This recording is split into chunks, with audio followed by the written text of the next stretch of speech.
আজকে জুমার দিন আমারে 2 রাকাত জুমার নামাজ পড়ার সুযোগ দে। ও নবীর উম্মতেরা, নবীর আশিকেরা, হুসাইনের আশিকেরা গো, এই 2 রাকাত নামাজ জুমার নামাজ ছাইরো না, আমার নবীর শাফায়াত নসিব হবে না। রক্তে লাল হইয়া যদি হুসাইন 2 রাকাত জুমার নামাজ পড়তে পারে গো, আজকাল থেকে কথা দিতে হবে জীবনে কোনোদিন জুমার নামাজ ছাড়তে পারবা না।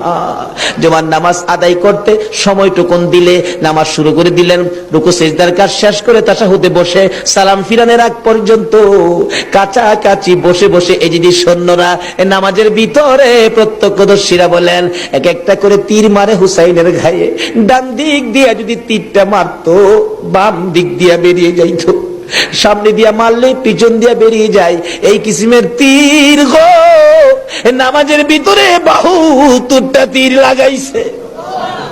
হুসাইন সালামটা ফিরাইয়া নানা গো কইয়া কালতে কালতে জমিনে গড়াগড়ি সরি করে দিলে। নিষ্ঠুর পাষাণ এই যদি সৈন্যের সীমার গলা কাইটা মাথা আলাদা করে নিয়ে গেছে। হুসাইন শহীদ হয়ে যায়। ওদিকে দিয়ে ডাকতেছে।